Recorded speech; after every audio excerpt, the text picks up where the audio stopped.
Salut, c'est Jeanne, on se retrouve comme promis pour le débat concernant la thématique de l'environnement dans notre société, animé par Quentin et Flavie.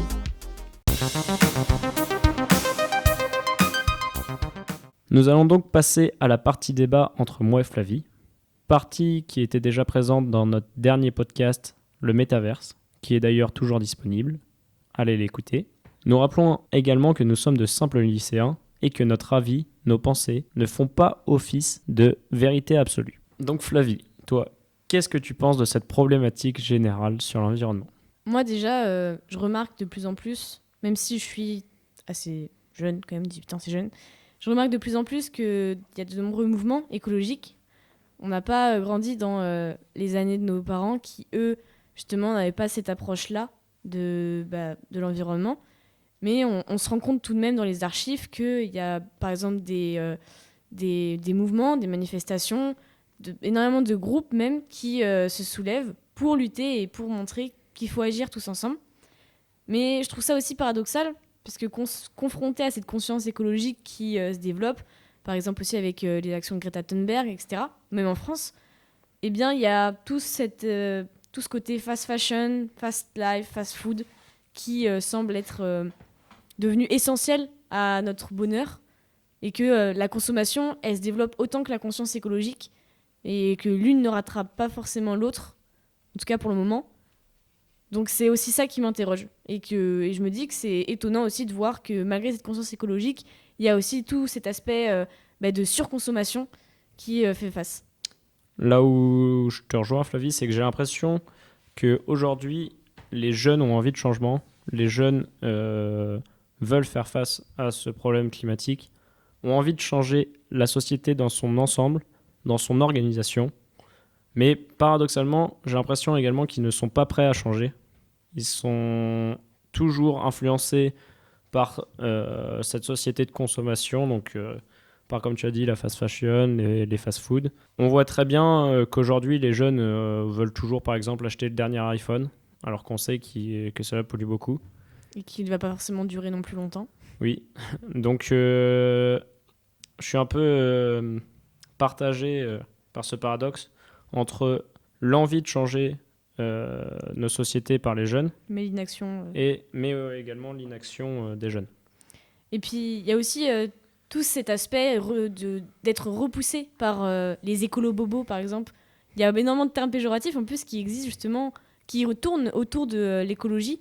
Et je trouve ça triste de se dire que, alors que ça devrait rassembler tout le monde, en fait ça nous divise, parce qu'on a l'impression qu'être écolo, c'est avoir une rancœur envers la société, une rancœur envers les autres, parce qu'on aurait, nous, une conscience plus développée, alors que c'est totalement faux, et qu'on a tous cette conscience écologique, parce qu'au final on est tous conscients de ce qui arrive, c'est juste nos actes qui ne sont pas à la même échelle.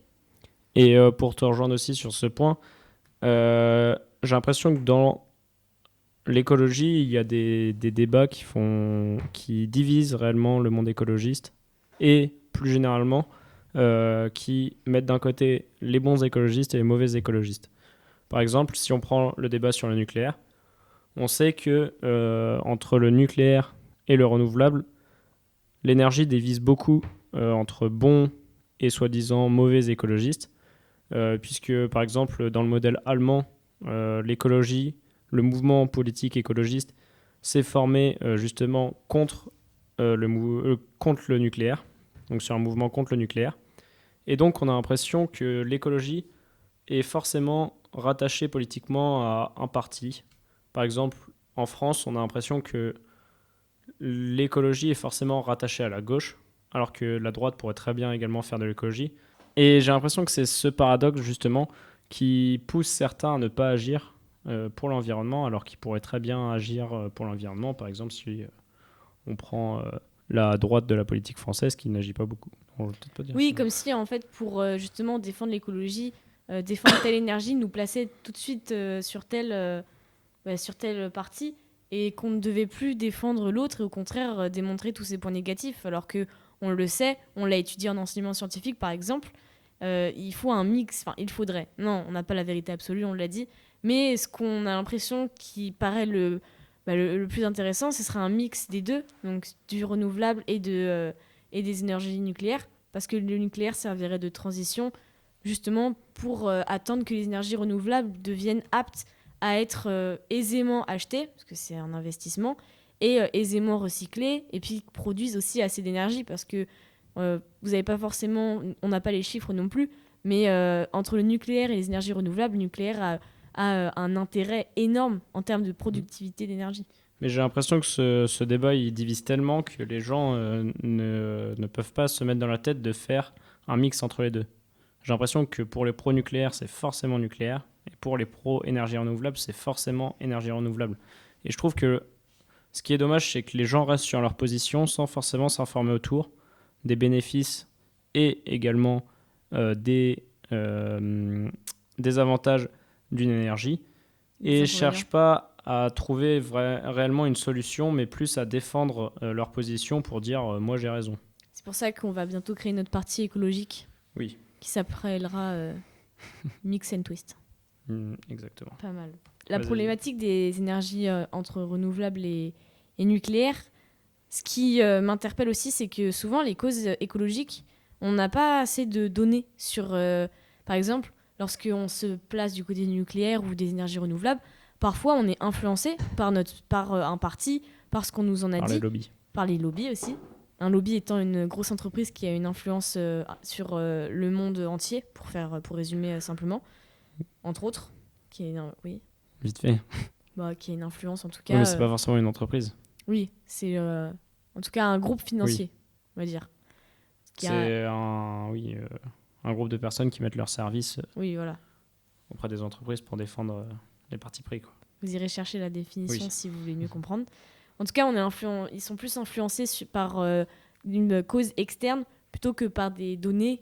Et on ne s'informe pas assez justement sur toutes ces données parce que les groupes ont tellement des données diverses pour appuyer les avantages ou les inconvénients qu'au final, un mix des deux est difficilement trouvable. Je pense que là, on va un peu sortir du débat sur l'écologie, mais je pense qu'aussi, il y a un autre problème qui se rajoute à ça dans la société.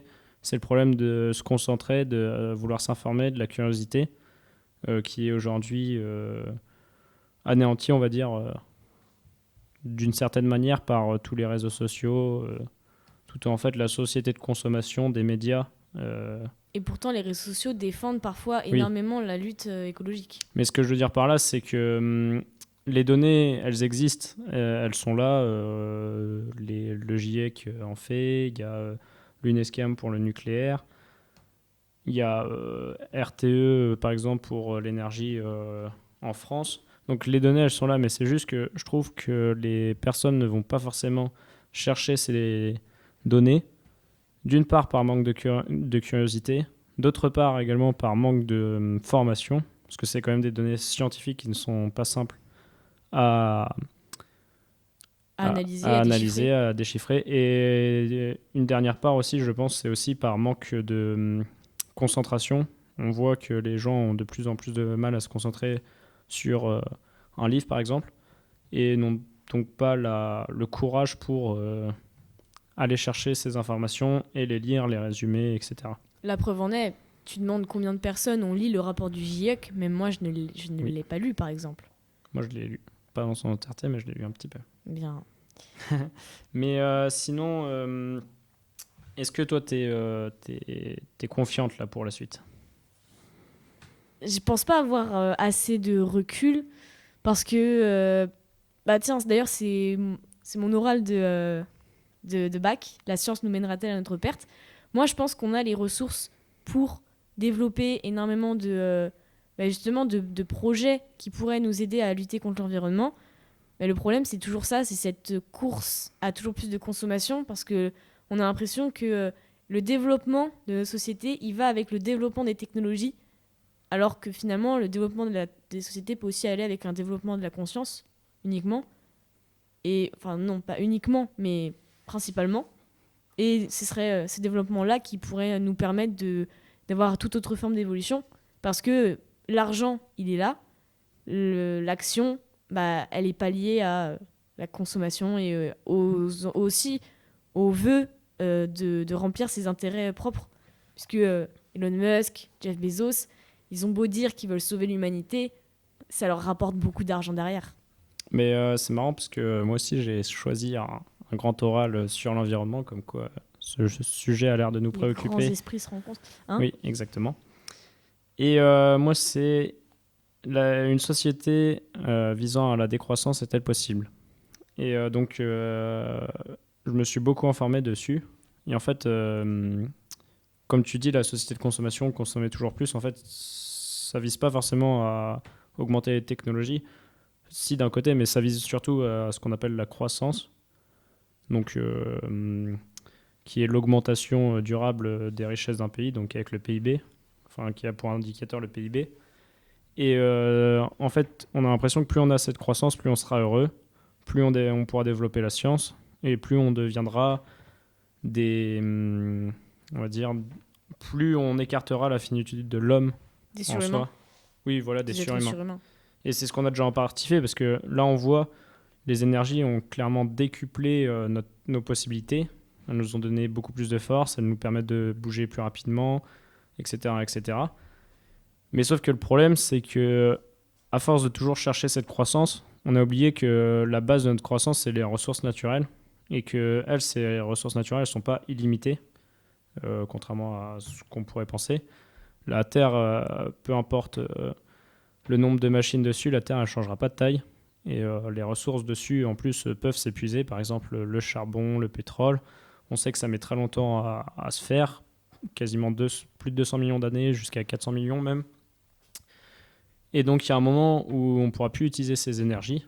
Et donc, de toute manière, on ne pourra plus avoir la croissance. Alors je vais rebondir parce que justement, peut-être qu'on va conclure aussi. Je sais pas trop combien de temps ça dure. Mais en ayant justement lu un ouvrage qui parle énormément de la croissance de l'homme, en fait c'est l'ouvrage Sapiens, une brève histoire de l'humanité de Johan Yuval Harari. D'ailleurs on vous invite à lire, tout comme Quentin, si tu as... Tout comme Un monde sans fin, la BD de Jean Covici, un expert du climat en France. Qui sont vraiment très intéressantes à lire pour appréhender au mieux la question et vous informer de vous-même. Et donc cet homme qui travaille à l'université d'Israël, il explique que la Terre aura toujours des ressources puisque l'homme a toujours réussi à trouver des nouvelles ressources. Donc en fait, les ressources ne sont pas limitées. En tout cas, c'est à condition que l'homme trouve les ressources pour pallier.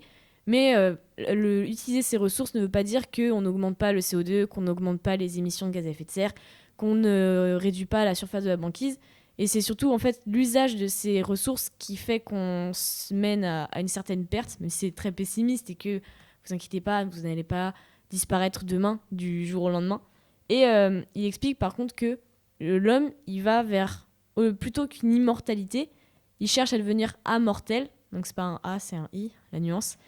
Et plutôt que devenir immortel, en fait, ce serait juste de trouver tous les moyens nécessaires à survivre des maladies, en fait, ne plus jamais tomber malade, ne plus jamais devoir avoir à se soigner, et ce qui ferait qu'il aurait une certaine amortalité, ce qui est différent du coup de juste être surpuissant.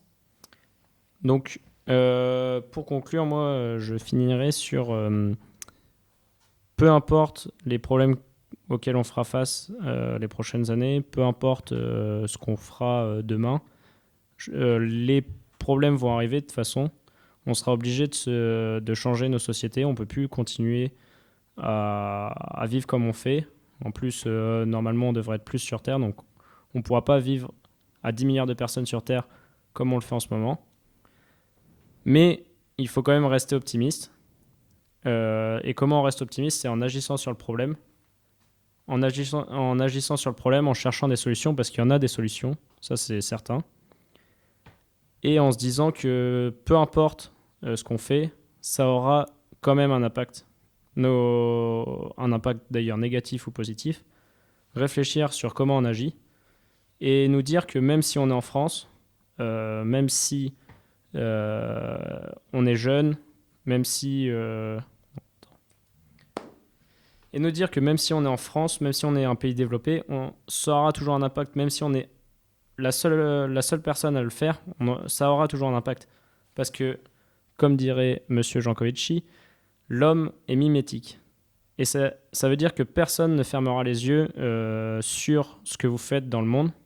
et qu'à un moment, la société va changer de point de vue et qu'elle agira en fonction de l'environnement, en fonction de la majorité des personnes qui agissent. C'est rempli de sagesse. Et oui. Donc, pour conclure, on vous a invité à lire Jean Covici et on va le citer dans cette fin, puisqu'il dit que pour agir sur l'environnement, il faut faire un véritable pari pascalien, mais à l'envers. Et qu'est-ce qu'un pari pascalien, Flavie ? En utilisant les quelques connaissances philosophiques que j'ai à mon statut de lycéenne, Pascal, il a développé ce qu'on appelle un pari, et c'est sur la croyance en Dieu. En fait, il explique que on peut faire le pari de croire ou ne pas croire en Dieu, mais que le fait de croire sera toujours plus bénéfique que de ne pas croire, puisque ne pas croire signifie à ne rien mettre en jeu et donc à perdre forcément cette croyance, et croire signifie ne rien perdre, puisqu'on ne met rien en jeu dans une croyance, mais que si on y croit et que c'est la réalité, alors on a tout gagné. Donc voilà, merci beaucoup Flavie. Donc pour revenir sur ce pari pascalien à faire à l'envers, Jean Covici explique que si personne ne fait rien de toute manière, rien ne sera sympathique dans le futur. Et donc il faut mieux agir maintenant pour rendre le futur un petit peu plus sympathique, même si pour l'instant il n'a pas l'air très sympathique. Il faut mieux agir maintenant, même si nos actions peuvent paraître également moins sympathiques. Par exemple, si on se restreint à moins prendre la voiture, ça ne paraît pas sympathique, mais il faut se dire que c'est pour vivre un meilleur futur. Ce qui veut dire que quitte à tout perdre, on va tout gagner. Exactement.